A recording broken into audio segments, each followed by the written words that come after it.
All right, hi guys, Mike Volkin here with Freelancer Masterclass. Be sure to check out cover.ai. The description is below, and same with the button to subscribe to our YouTube channel. Cover.ai provides big corporate benefits for freelancers like us. In today's topic, we're going to be talking about the top 5 freelance business tips that I have. If you're just starting out or experienced, let's see how much of these top 5 tips you apply to your business. So let's get right into it.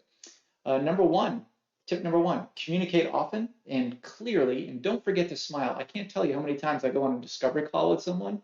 I'm looking to hire a freelancer, and there's like the background is dark and they're mopey and they're like almost feels like they don't want to be on this call with me. That's a clear indicator that I don't want to work with you either.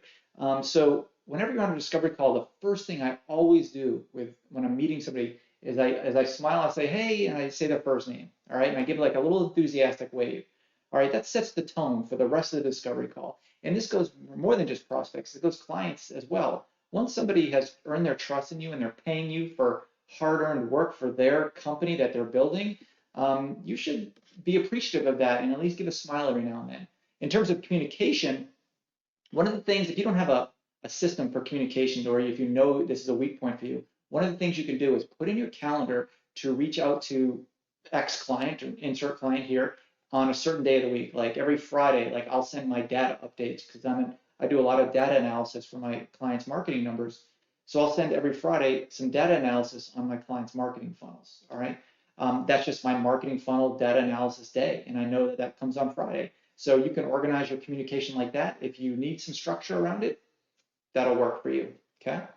Tip number 2, live by your calendar. A lot of freelancers that I know don't have a calendar, and those that do don't utilize it properly. If you don't know how to use a calendar properly and you think that things are segregated by half an hour and 1 hour blocks, Google the term calendar blocking and watch some YouTube videos or read some Google blogs on or Bing blogs on calendar blocking. But if you can do calendar blocking properly, you'll have all your tasks and all of your stress will kind of melt away because everything you do will be blocked off on a time in your calendar. For example, if you're taking on a graphic design project, right, and your calendar is usually filled with discovery calls with clients, right? Start putting the work that you have to do for that graphic design for that client in your calendar. Block off time for that because if you don't, it's not going to happen. If you don't block off time in your calendar, whatever you consider medium or low priority will always get pushed to the next day or never get done. Okay, so you have to calendar block your tasks as well as your appointments. Okay. Tip number 3, focus on keeping a client rather than finding a new one. It's more expensive and it's more time consuming to find new clients. So do what you have to do to make sure that you keep a client happy. And it's really not that difficult. Number one, if you're good at your trade, that'll take care of it almost all by itself, but it won't unless you have, number 2, good communication. Good communication is the foundation for keeping a good client and finding new ones, but especially for keeping a good client. What I found is I will be willing to keep a freelancer that I hire around longer, even if they don't do a great job, but if they communicate well and if they're honest with me. I like the ones that say, Mike, I don't know if I'm right for this particular task you're giving me. All right. That way I know if a freelancer, what their strengths and what their weaknesses are, and if they're being honest with me. Okay. Tip number 4, have a system for everything.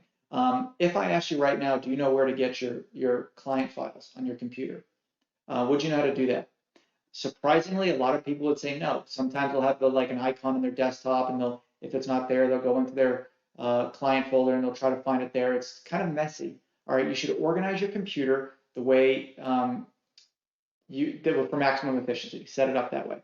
Okay. Also, more than just like organizing your files, have a system for starting your day, for taking breaks, for when you stop work, how you file documents, and then it says how you many tasks, but how you manage tasks. Okay. Here's a good example. I'm a tennis player. Okay, and one of the best tennis players of all time is Rafael Nadal.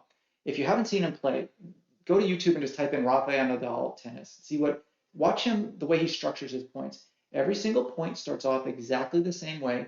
He does certain body movements. Even during his changeover, he drinks his water bottle, he puts it down in a very certain way. Even the label on his water bottle has to be facing a certain direction. He has a system and a process for everything. The reason why he does that is for consistent focus and performance. And when you're at work, believe me, you need to be consistent and focused. Your time is your money. So the more you can do with your time, the more money you can make. All right. So if you have a system for everything, it not only takes stress off your plate, but it also allows you to get more work done.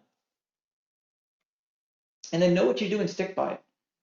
So there's a lot of paths you can take as a freelancer. Let's just take, we talked about graphic design earlier, okay?